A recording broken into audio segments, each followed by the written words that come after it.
All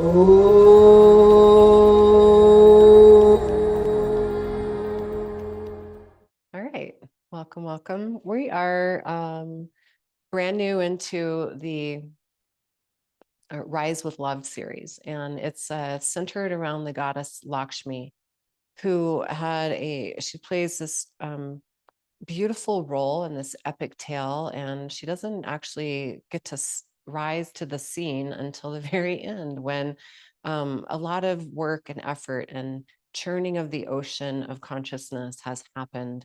And it's all the gods and all the demons. Yes, those are all you. So you're every character in the story. And they had to come together to solve the great problem of being stifled and experiencing really what it is. I think one simple way is when our ego gets out of alignment with humanity. And in the tantric yoga tradition, the ego is not a bad thing. It's not something we're trying to squelch or get rid of, abolish. It is appropriately placed within the various layers of your mind. So it's not going anywhere. And we need it. It's what keeps you from walking out in front of a bus or doing weird, random things in inappropriate places. Well, maybe you do that, but yeah. So when the ego gets out of check and out of alignment, as it did when Lord Indra was gifted this beautiful garland of flowers with the eternal intoxicating smell from this great sage, when he dissed it and he was like, whatever, that doesn't mean anything to me. And so he just threw it aside. And I don't know how many times we've inadvertently done that to somebody's good intended or well intended offering. So maybe drop in and get a little more humble. That's one of the lessons there. And receive it. So as the ego gets out of alignment, the sage curses Lord Indra, and everything starts to suffocate. And that could be your critical voice inside your own awareness and how you treat yourself when you get out of alignment. And just the suffocation of it all. And so going to do the work, that's really what this big story is about. And as Lakshmi is resting in the bottom of the ocean of consciousness, what also starts to rise are some pretty noxious, poisonous things. And then eventually some great gifts start to rise up as well. And one of them is this beautiful love and fullness and abundance of deep beauty, and that her name is Shri, or Lakshmi. And SHRI is a name for Lakshmi. And I want to focus on the breath today and give you probably not something new, but an experience of how your breath is really the closest thing you have to the deep abundance, the wellspring of beauty that we might ever need, ever. We breathe something like 26,000 breaths a day. And how much do we actually pay attention to the breath? And that's one of the glorifying things of the asana practice. And so appropriately so, because it has the sound of the ocean, the Ujjayi breath is the form of pranayama that accompanies almost all of the asana, aside from corpse pose and lion's face and a couple of others. But this Ujjayi breath means, that which is uprising. So just like Lakshmi rises up through the churning, we take the breath and we use it through the practice and never forsake it. And Jaya means to celebrate, Ujjayi. So the triumphantly uprising breath that we celebrate. And to find it, I'll have you take one of your hands and place it like you had a mirror here, so you can use your imagination. And when you exhale, you'll pretend you're fogging this mirror with a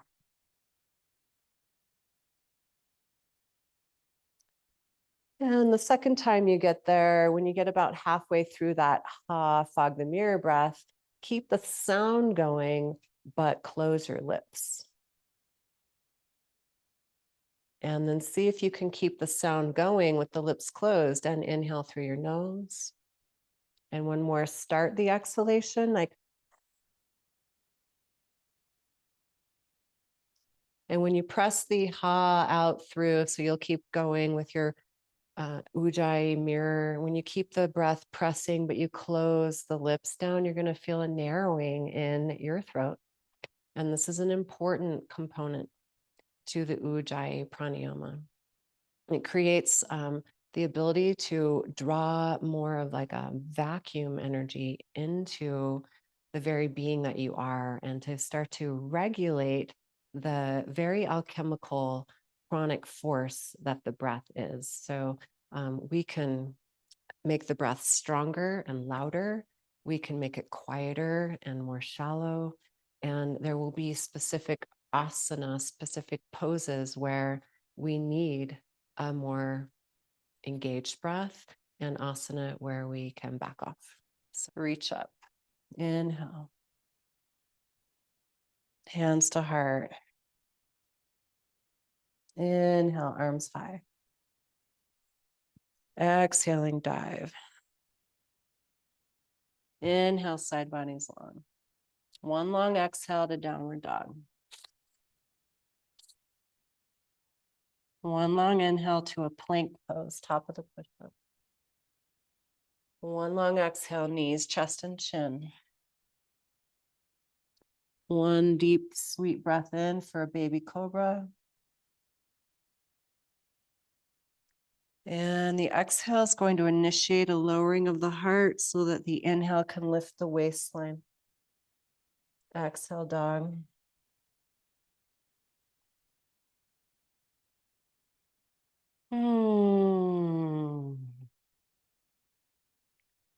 At the bottom of your exhalation, walk your feet forward. So use the exhale, press out the exhale. And we can lengthen your exhales knowing that there will always be an inhale. That's Shri, abundance. Inhale, lift up. Exhale, hands to heart.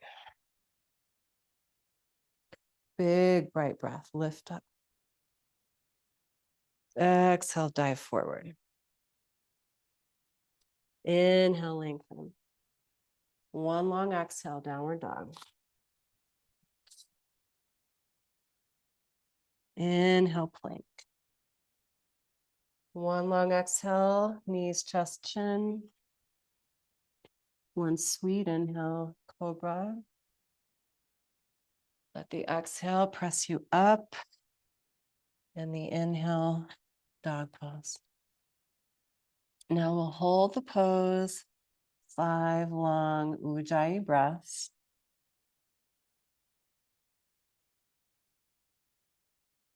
And remember, the breath gets to support the pose. It's not the other way around. So let the breath fill in the form.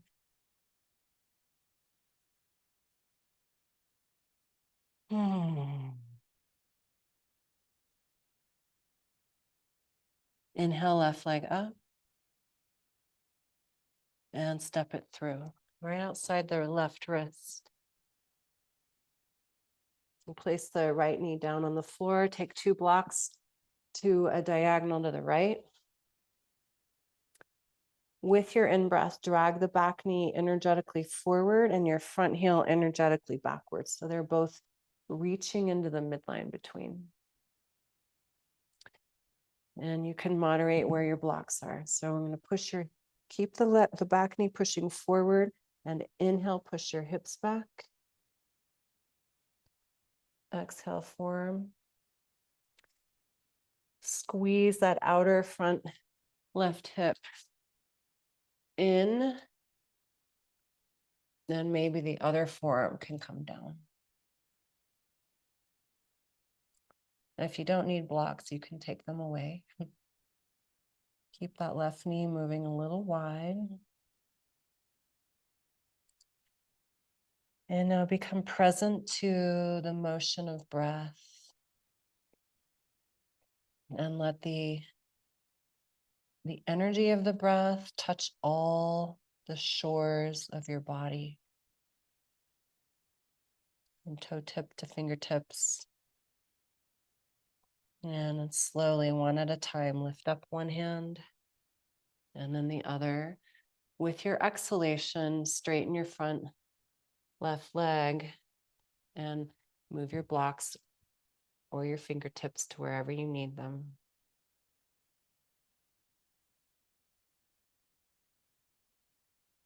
The nish prapanchaya, the never not present, always flowing breath. Drag your front heel down and back. Inhale, pull the arms up and up. Nice. Full breath in. One long exhale, downward dog.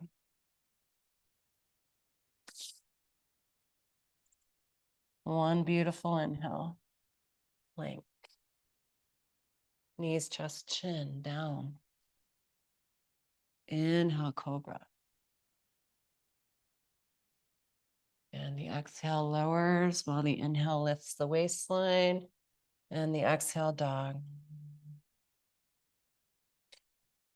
Inhale, right leg lifts. Let it rise from the depths of being grounded in who you are. And the exhale, step it outside the wrist. Placing left knee, take your blocks. Big drag the back knee forward, your front heel backward, and really pull into and push back down through the bones. Hips move back, one forearm. Outer front buttocks, compact it in with your exhalation and lower the other forearm. Now let your hands come to prayer.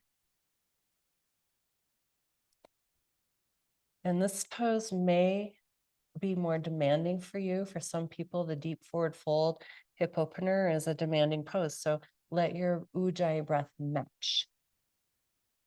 If it's an easy pose, you can back off a bit, but don't let the breath entirely fade away.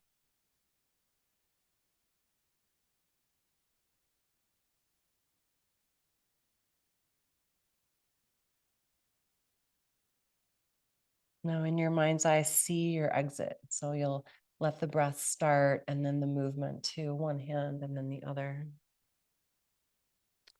And your exhalation will bow you in to a Ardha Hanuman asana.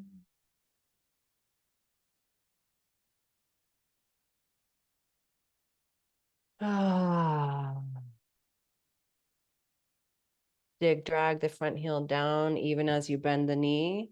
Pull the heel backward. Inhale, lift up and up. Push down with your exhale through the bones of your legs. And let the next inhale revert, like bounce and rise, like you found the sweet spot of the universe. And one long exhale, downward dog.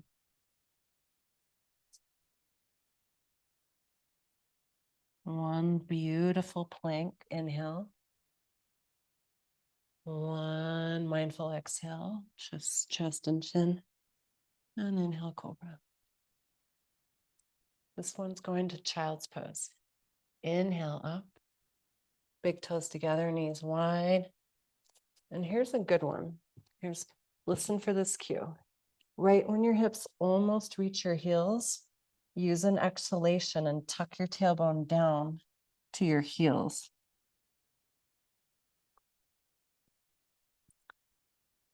That'll keep you more buoyant in the back body, more in the remembrance that you're connected to a universal life force energy, more connected to ego being in check and in balance with a universal resource. Please bring your hands back by your knees. Inhale, lift your chest. Oh. All right. I'm going to take a strap. Make a little loop with your strap. So my strap is wide enough that it goes over. So the distal end, that means below the elbow joint. Below the elbow joint.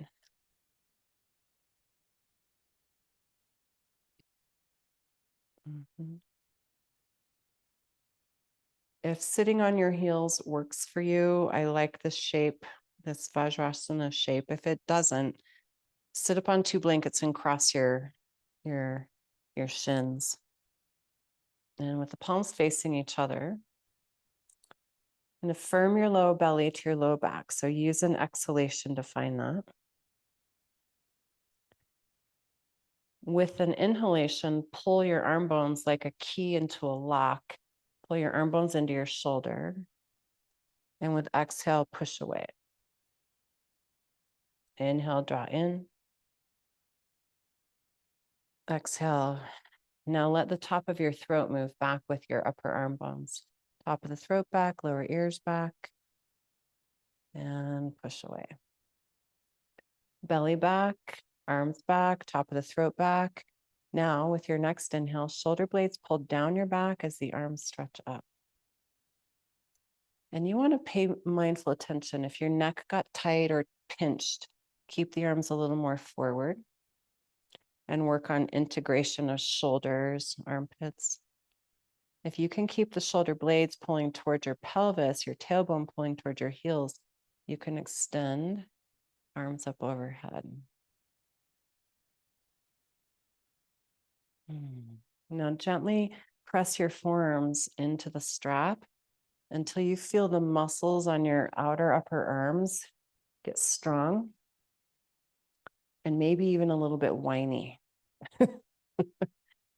So now we need a deeper, more powerful Ujjayi breath. I'm asking you to sustain an action where the breath is going to have to come in and keep you from overpowering yourself and remind you to keep integrating with yourself. Remember the breath, energy of the breath moves down, wide, and then up. As the arms start to fatigue, breathe into the fatigue. Pull the belly button back and your tailbone down. And then very softly, bend the elbows, release. Circle out your shoulders. That was fun.